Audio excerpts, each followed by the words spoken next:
A leading psychology professor who advises the Scottish Government on their COVID-19 response has warned that allowing fans back into global sporting events may risk a second spike of the infection.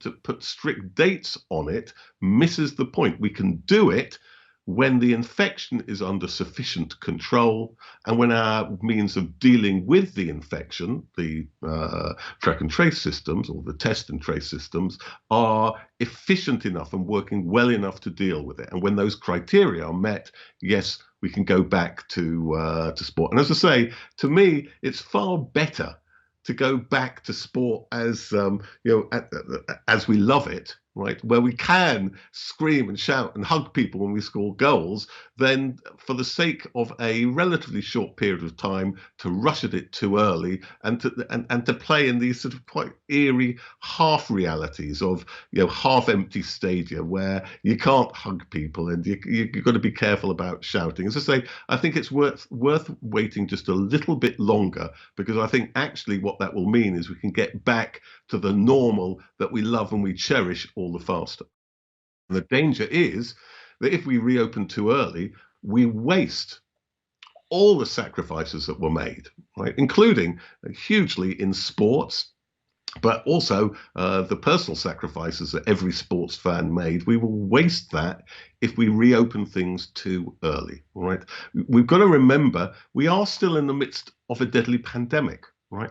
At a global level, we're probably in the early stages of that pandemic.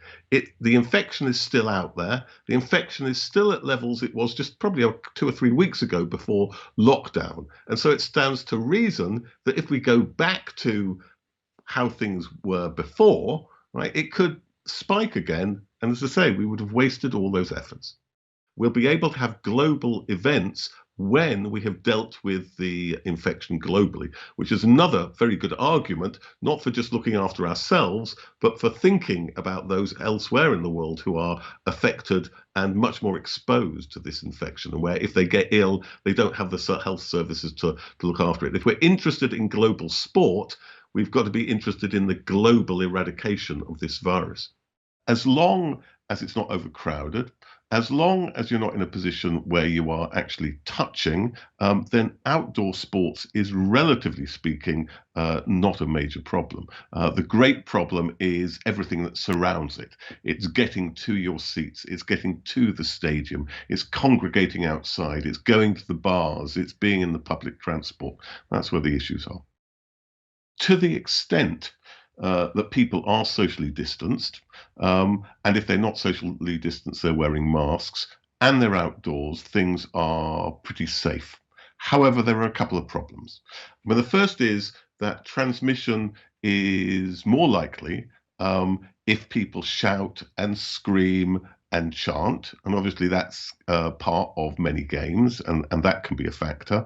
I remember back after the World Cup, people found that the vuvuzelas were very dangerous because they're a perfect way of spraying, all sorts of things over people. So again, one needs to be careful about things like that. And of course, there are various norms of sports which are problematic, like, for instance, leaping up and hugging people, including strangers, if you score a goal or if you win or whatever. So there are a series of issues that need to be attended to quite carefully.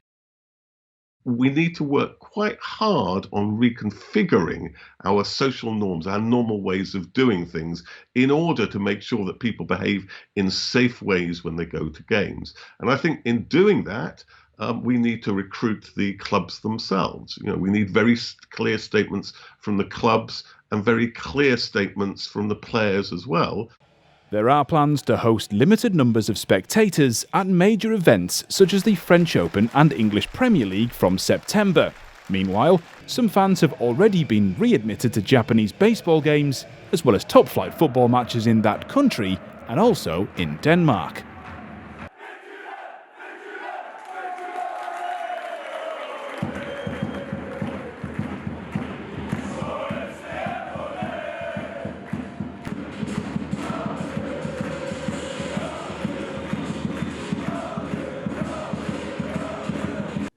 Don't forget to subscribe for daily football news and features from TEAMtalk, and hit that bell.